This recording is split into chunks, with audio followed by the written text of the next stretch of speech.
presentando. El doctor Gilmar Griso es médico cirujano oncólogo formado en el Instituto Nacional de Enfermedades Neoplásticas, INEN, en Lima, Perú.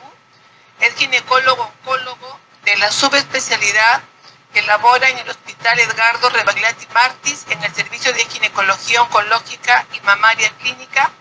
Es médico staff de la Clínica San Felipe. Es miembro de las principales sociedades científicas, cancerología, mastología, ginecología oncológica y colposcopía. Ha realizado la maestría en salud pública, es docente universitario, actualmente formando subespecialistas en ginecología oncológica en salud para la descentralización del cáncer en nuestro país. El doctor Gilmar Griso nos va a exponer la charla sobre cáncer de ovario en niñas y adolescentes. Adelante, doctor Griso.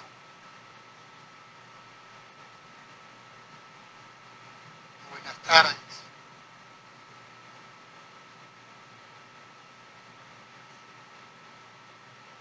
Buenas tardes con todos, al comité organizador. Muchas gracias por la invitación. Este es un tema bastante amplio. Quiero empezar un poco acerca de lo que nos dice la Organización Mundial de la Salud, de cómo estamos a nivel nacional y a nivel local. Se calcula que a nivel mundial 400.000 niños y niñas van a ser diagnosticados de cáncer entre los recién nacidos hasta los 19 años. Los tipos de cáncer más comunes, vamos a ver que son las leucemias, cánceres de cerebro, linfomas, tumores sólidos y los tumores de oídos. Son los más representativos en este grupo etario. En los países de ingresos altos, donde en general hay un buen acceso a los servicios de salud, vamos a ver que la atención es integral en el 80% de los niños, pero eso no sucede en otras partes del mundo, como son los países de medianos y bajos recursos, y ahí encajamos nosotros. Y a nivel de Latinoamérica, somos países de medianos y bajos recursos, y vamos a ver que en esta región solo el 30% de estos niños van a tener acceso a los sistemas de salud y por ende poder alcanzar tratamientos efectivos.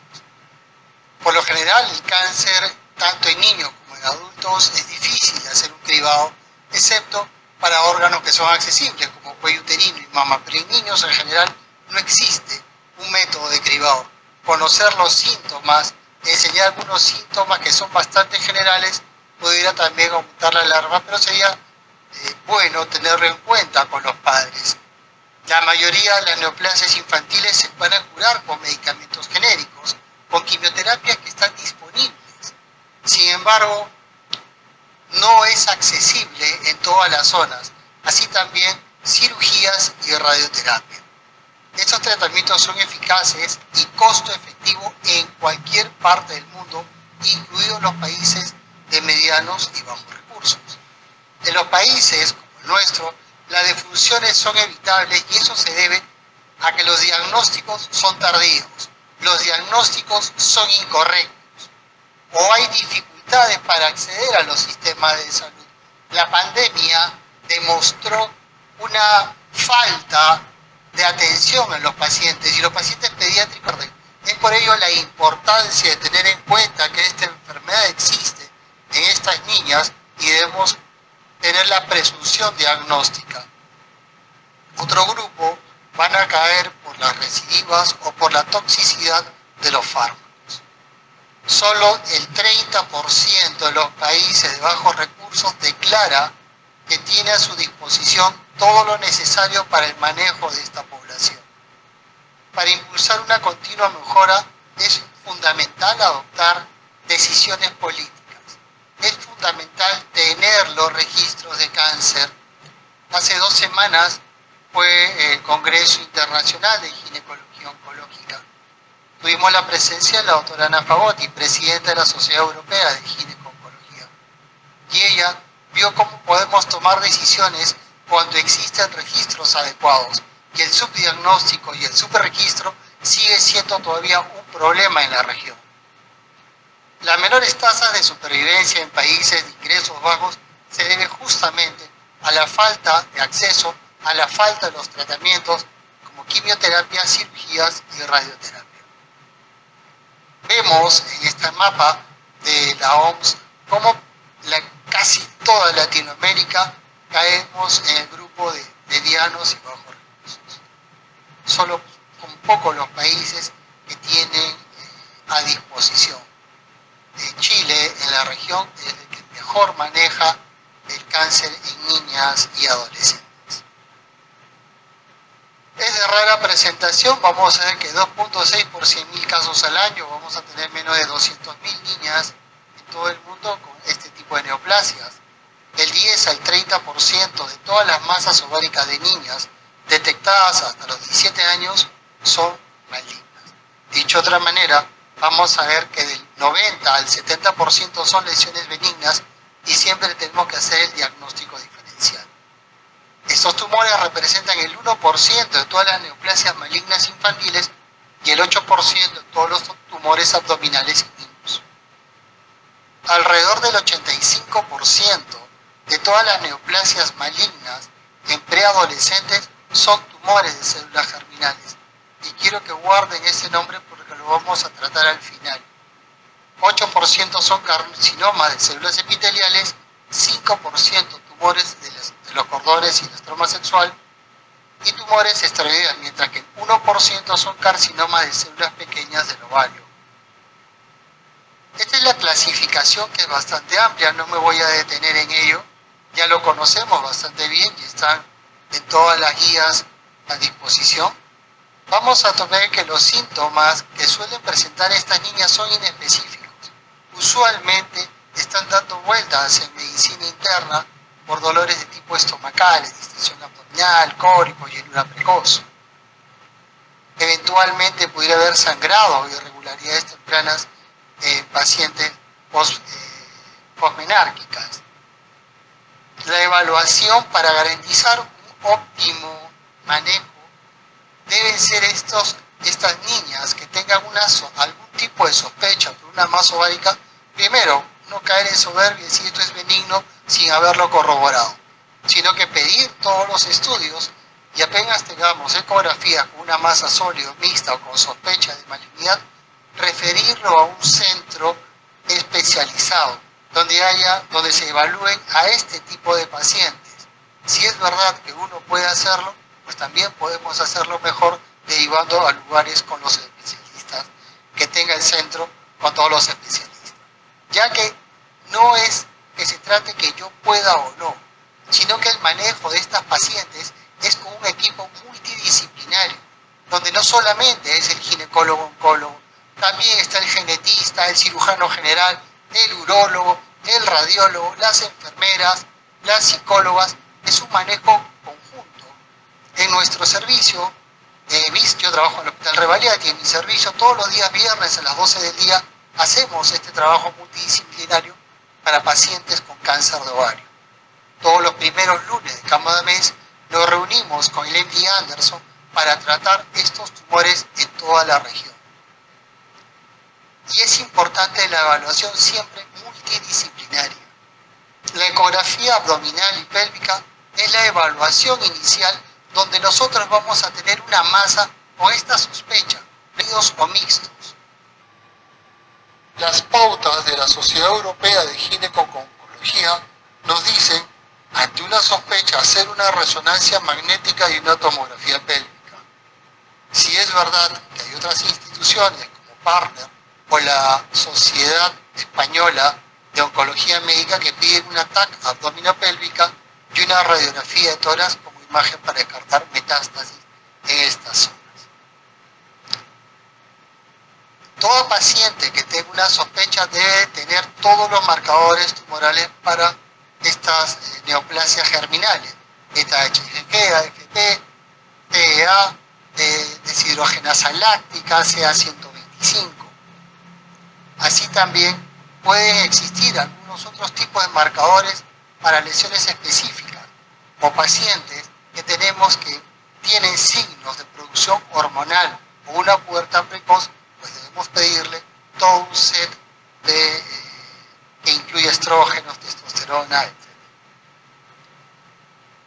Algunos marcadores son mucho más específicos, como los niveles séricos de calcio, cromagina A, que nos la hace específica para ciertos tipos de tumores, como son los carcinomas de células pequeñas de ovario del tipo productor o de tipo hipercalcémico.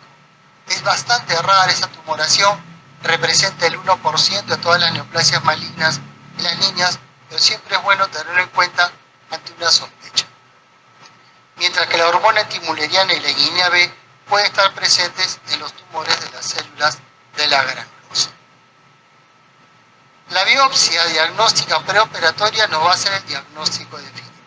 Pero hay que tener en cuenta que si yo tengo una masa quística o sólido quístico en una paciente, está contraindicado por el riesgo de diseminación de la enfermedad. El cariotipo puede ser útil en pacientes con sospechas de glioblastoma, ya que en este tipo de pacientes vamos a tener algún tipo de disgenesia gonadal. Solo en estas pacientes le vamos a pedir cariotipo y no es necesario pedírselas a todas.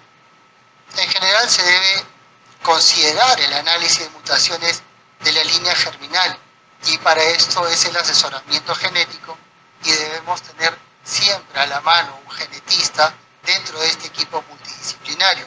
Y nosotros debemos solicitarlo en pacientes que tengan tumores de las células de la granulosa bilaterales o unilaterales con estría gonadal o retraso pleural, tumores de Sertoli y de Leydig, de células pequeñas de tipo hipercalcémico.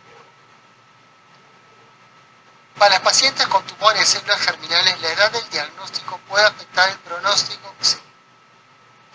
Las niñas premenárquicas tienen un peor pronóstico debido a la evolución de la enfermedad.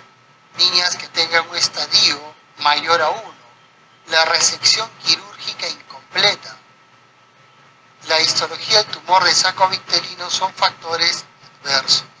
Esto lo tenemos en las diferentes guías y en el año 2018 fue un consenso donde se determinó esto.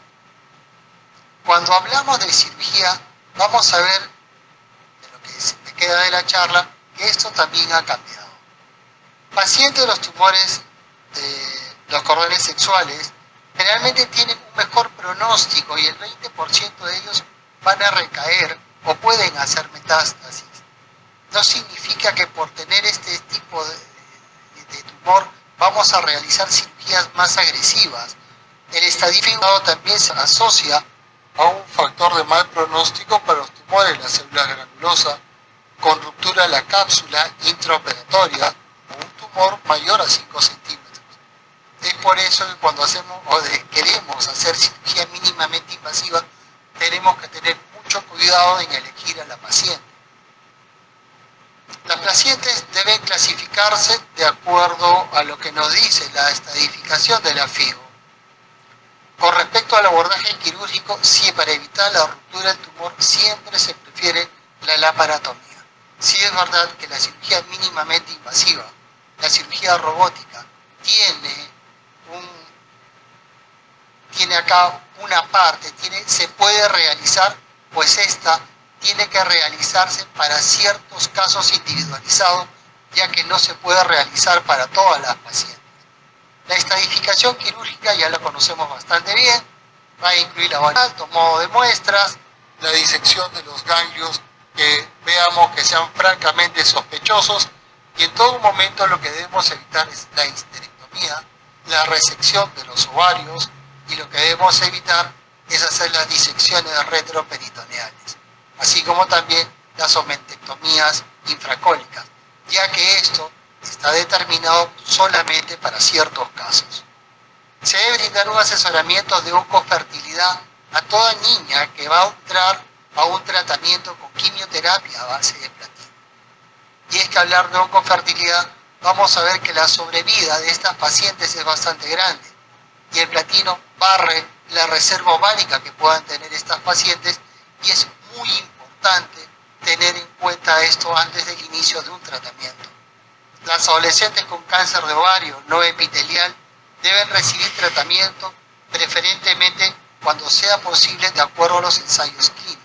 Y vamos a ver que los tumores epiteliales, el oxiplatino es el tratamiento de elección y esto puede conllevar a un franco deterioro de la reserva ovárica en este tipo de pacientes. Se deben hacer todos los esfuerzos para, si es posible, y ginecológicamente seguro, preservar el útero y el ovario contralateral, y en algunos casos el mismo ovario donde aparece el tumor. Considerando que salvar el tejido ovárico sano es fundamental, tanto para la paciente, para poder preservar su fertilidad futura. La estimulación ovárica, si es verdad que puede existir cierto temor en este tipo de pacientes, pues algo que está bastante permitido para los pacientes con tumores células germinales y está permitida solo para los tumores de los cordones sexuales.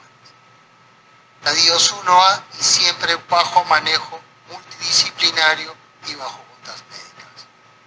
Las pacientes jóvenes premenopáusicas con tumores de las células granulosas o tumores de los cordones sexuales tratadas con quimioterapia también son elegibles para terapia de reemplazo hormonal, ya que los síntomas asociados a la falta de estimulación estrogénica son mucho más severos que la que viene naturalmente en la paciente.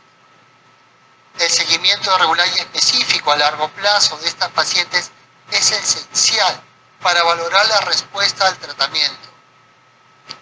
Los marcadores tumorales son bastante sensibles y específicos y vamos a ver que hoy en día son estos marcadores tumorales los que también nos dicen cuándo debemos operar a una paciente, cuándo debemos tener una sospecha de una recurrencia o persistencia de enfermedad. Igual de las imágenes, y en ese grupo de pacientes es la ecografía. Vamos a empezar de lo más raro a lo más frecuente, ya que estos tumores germinales ha cambiado mucho el manejo y también ha cambiado la expectativa de sobrevida, y también quiero mencionarles cuáles son los retos que tenemos ahora. En los tumores de la célula granulosa, la estadificación quirúrgica completa es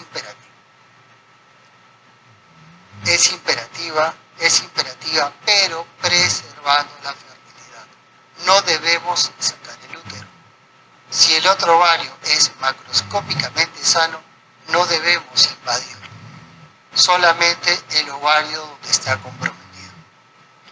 La histerectomía total como parte de una cirugía inicial solo debe realizarse en pacientes con enfermedad con estadio más de 2, estadios 3 y algunos estadios 4.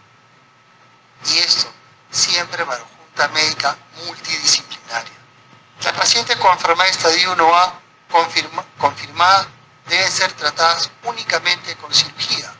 Los estadios 1A o 1AB más, estas pacientes pueden recibir quimioterapia si en caso hubo ruptura de la masa dentro de la cavidad abdominal. Y usualmente son 3, máximo 4 ciclos de bleomicina, etoposide y platino. La asociación de carboplatino con paclitaxel también es una opción. Hay que recordar que esto también va a dañar mucho más la reserva ovárica. La cirugía citoreductora se considera el tratamiento más eficaz para los tumores de células granulosas en estadios avanzados, aunque se considera que no tiene ninguna función para los tumores de los cordones sexuales, excepto para el tratamiento paliativo, especialmente para la enfermedad de estadio 3 con resección macroscópica inicial incompleta y enfermedad residual después de la quimioterapia, ya que se puede también discutir hacer una cirugía de intervalo. Realmente en este tipo de tumores lo que marca el pronóstico de una paciente es la cirugía de máximo esfuerzo que yo pueda realizar en un primer momento. Es por ello la importancia de que estas pacientes sean manejadas en un centro que tenga todas las especialidades. Tratar a una niña no es un adulto en chiquitito, es totalmente diferente. La enfermedad recurrente del plan de tratamiento para pacientes de los tumores sexuales, de los cordones sexuales recurrentes, debe siempre discutirse en un comité multidisciplinario. Siempre. No tomar decisiones unilaterales, sino tiene que ser necesariamente multidisciplinarios. La cirugía reductora es tratamiento de elección para las pacientes con recaída, seguida de quimioterapia adicional a base de platino. Los carcinomas de células pequeñas, de ovario de tipo hipercalcémico, son bastante raros. A Dios gracias, son poco frecuentes. Siempre se tiene un enfoque multimodal con una cirugía radical, quimioterapia y radioterapia. Esos tumores son mucho más agresivos. Y acá sí está incluida la histerectomía. Dentro, felizmente, es el 1%. De todos los tumores es el más raro. Y acá sí las cirugías radicales siguen teniendo un gold estándar, que esperemos también esto pueda cambiar con algunos retos que tenemos en todas estas pacientes. El uso de radioterapia pélvica, generalmente después de la quimioterapia, también puede beneficiar a estas pacientes. El tema es una paciente muy pequeña con radioterapia va a tener serias consecuencias futuras. La cirugía citoreductora de R0, ya sea inicialmente o después de 3 a 4 cursos de quimioterapia, también es una opción para ellas. Cuando la paciente logra una remisión completa de la enfermedad después de la cirugía inicial de quimioterapia, puede ser tratada posoperatoriamente con soporte de células madres o radioterapia pélvica. En la enfermedad recurrente no existen directrices para el manejo de este tipo de pacientes, sin embargo se considera un seguimiento estrecho y juntas médicas para poder decidir cuál es la mejor progresión, ya que no existe una guía específica para este tipo de pacientes. Los tumores de células germinales es el más frecuente. Lo he dividido en 3 partes. El 85% de todas las masas ováricas malignas en niñas y adolescentes son tumores de células germinales. Históricamente, estas niñas tuvieron mal pronóstico solo con cirugía. Con la introducción de la quimioterapia, la supervivencia mejoró un 60%, el cual se ha incrementado más con el uso del oxaliplatino. Las pautas de estadificación quirúrgica no habían sido evaluadas. El grupo de oncología pediátrica reevaluó esto. Y vamos a ver que la NCCN, en su publicación de este año, menciona que si bien debe realizarse una cirugía radical, pues bien, en niñas y adolescentes se debe hacer todo el esfuerzo para preservar el útero, el ovario, es una cirugía preservadora de la fertilidad. Estos son otros estudios, los cuales nos demuestran cómo ha sido la supervivencia de estas niñas. Y vamos a ver que en los diferentes estadios, de estadio 1 al 4, la sobrevida oscila entre el 95% para los estadios 1 y 93% para los estadios 4. Los regímenes de quimioterapia han cambiado el pronóstico de esta enfermedad, han cambiado la historia natural de esta enfermedad. Por lo que, si acá tenemos la clasificación de los diferentes tipos de células germinales, vamos a ver que estas pacientes hoy en día tienen un pronóstico excelente. El diagnóstico, ecografía transvaginal, no se puede, de lo contrario, ecografía pélvica o una resonancia magnética. Los marcadores tumorales, la gonadotrofina coriónica humana, las alfa-fetoproteínas, deben seguirse inicialmente antes del inicio del tratamiento y como el seguimiento de la enfermedad. La estadificación quirúrgica va a marcar el pronóstico en estas pacientes. Y vamos a ver que el estadio mayor 1 con una resección quirúrgica incompleta y la histología de tumor de saco vitelino son. En la estadificación quirúrgica se debe evitar la biopsia ovárica sistémica cuando el ovario no enfermo macroscópicamente es de características normales. No debemos hacer las biopsias en cuña que se hacían antiguamente. Eso ya no se realiza. La preservación de la fertilidad se debe mantener siempre en este tipo de pacientes. Y todas las pacientes programadas para recibir quimioterapia, ya sea mediante inducción de la ovulación o aspiración de los ovocitos antes del tratamiento. Estas pacientes deben tener un manejo por oncofertilidad, ya que ellas van a ingresar a un tratamiento a base de platino. En la etapa temprana, para los tumores sólidos unilaterales se recomienda la osporectomía total en bloque, mientras que la quistectomía o retirada del tumor en casos de tumores quísticos, solamente en sólidos. Cuando ambos ovarios están macroscópicamente afectados, siempre debe evitarse la salpingoforectomía bilateral si esto es técnicamente posible y seguro, y dejar al menos una parte de ovario del útero, incluso para los estadios 1B a más. Si hay aberración cromosómica o disgenesia gonadal, está indicada la salpingoforectomía bilateral debido al alto riesgo de gonadoblastoma o disgerminoma en estas pacientes. Se debe evitar la estadificación quirúrgica integral con linfadenectomía y reservarla solo para los casos con evidencia preoperatoria o intraoperatoria de afectación ganglionar y que ésta sea masiva. Los regímenes, de los 5 días de bleomicina, etoposio y platino en los estadios 1A, con cirugía completa, con marcadores tumorales negativos, solamente requieren vigilancia activa. Estadios 1C1, las directrices de la ESMO sugieren vigilancia activa o quimioterapia adyuvante, máximo 2 ciclos, siendo esta última la única opción recomendada para los tumores en estadios 1C2 y 1C3, de cualquier tipo histológico, como máximo 3 ciclos. En los casos de los teratomas inmaduros, se recomienda la vigilancia activa para los tumores grado 1, estadios 1A a 1C3. En el caso de teratomas inmaduros, grado 3, el estadio 1A, 1C2, de grado 2 y 3, en el estadio 1C3, la quimioterapia adyuvante suele ser preferida en comparación con la vigilancia activa. Doctor, No siempre. me quedan 3 minutos. Perfecto. Yo voy a terminar. No siempre es necesaria una segunda resección quirúrgica tras finalizar la quimioterapia.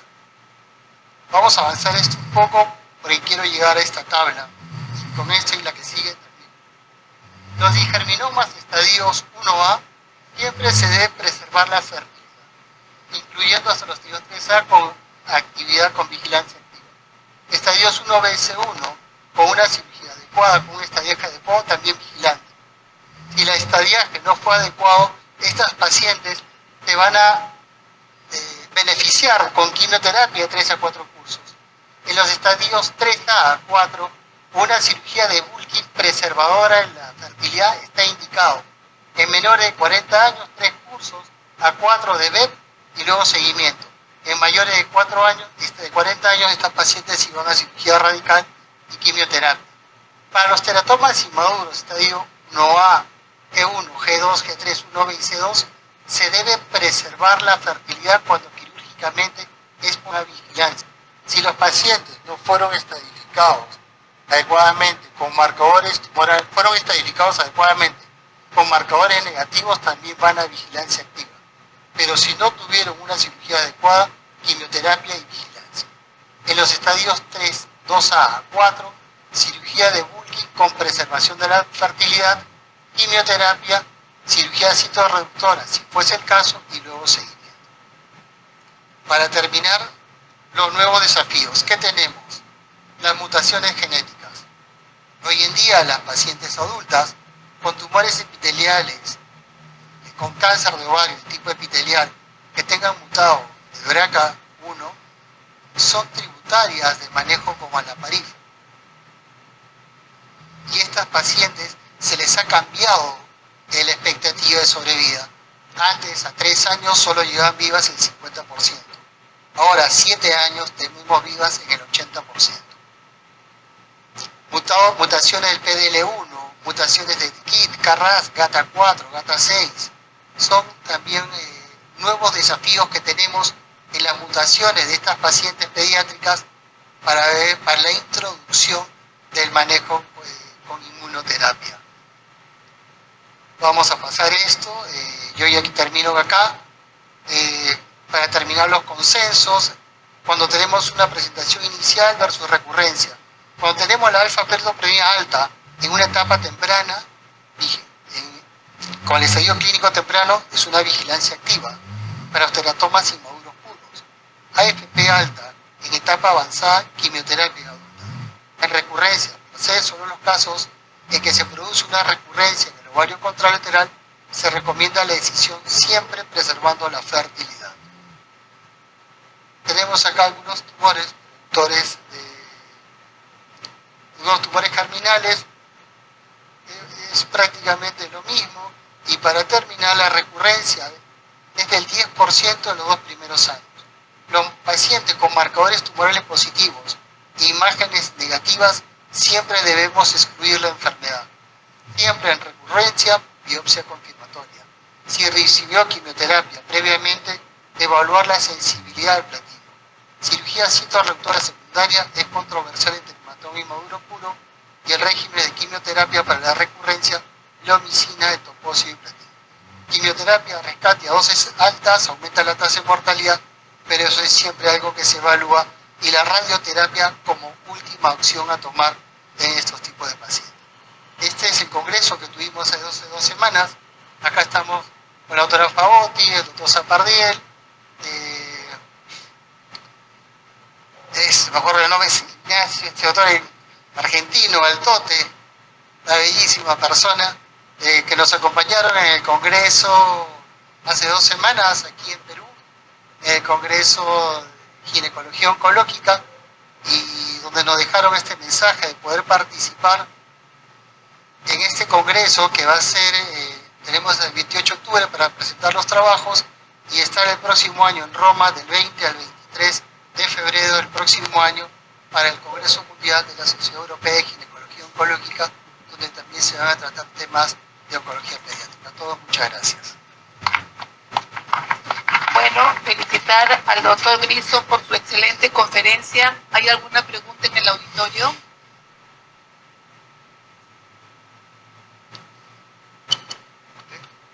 My name is Zoran Stankovic. Thank you for your nice lecture. We really missed you yesterday, and it's not fair that we don't be together yesterday to hear each other about our presentation.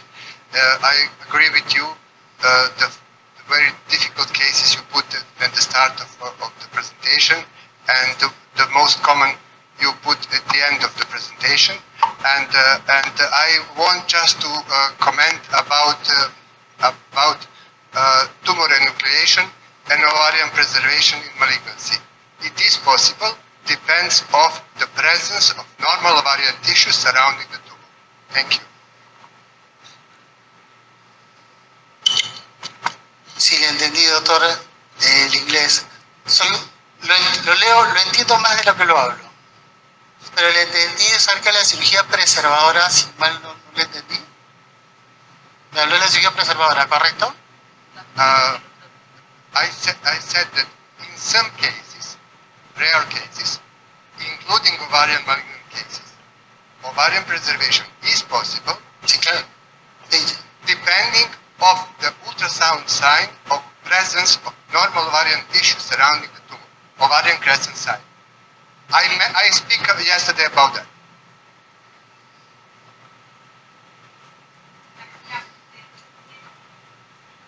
Restos de ovario normal, se puede preservar ese resto de ovario normal y sacar. Sí, sí, exacto. Eso lo mencionamos, de que si se puede preservar, o sea, estando la enfermedad en un ovario y se puede preservar parte de ese tejido sano, si es técnicamente posible, hay que preservarlo. Eso sí es definitivo. O sea, no podemos llevar hoy en día a sacar, a disminuirle o mutilarle a una paciente la posibilidad de un embarazo futuro con esta enfermedad, ya que, como hemos visto, es quimiosensible. Y hoy en día el uso de los marcadores genéticos, las mutaciones genéticas, nos están llevando a nuevos rumbos para usar sobre todo algunos productos de manejo inmunológico que nos están ayudando a preservar, a mejorar más la expectativa de sobrevida. Yo hice la residencia en el año 99 y tengo pacientes que hasta el día de hoy ahora van con sus hijos a la consulta, a sus controles.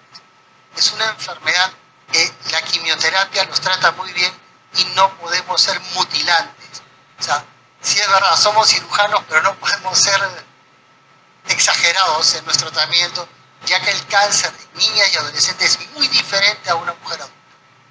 Muy diferente. A usted. Bien, ¿Alguna otra pregunta? Sí, doctora.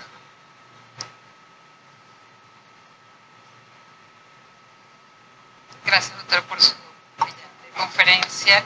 Tengo una duda, porque el 1A, no importa la dimensión del tumor, igual se mantiene en observación. Sí es, siempre y cuando la cápsula esté libre. Cápsula libre es 1A. Y no tengo por qué hacer más cosas en esa paciente. Es por eso que el patólogo también nos ayuda mucho, porque esto lo enviamos a congelación. Entonces el patólogo acá nos tiene que ayudar y darnos la opción y decirnos qué es cómo está esa cápsula. Y nosotros ser honestos con nosotros mismos. Si nosotros hemos sacado la enfermedad y no se rompió la cápsula, sigue siendo un 1A. Si accidentalmente se rompió, cambia el estadio. Y el protocolo que llamamos abreviado, ¿a dónde llegan ustedes? O sea, ganglios no tocan, No. o se hace selectivo.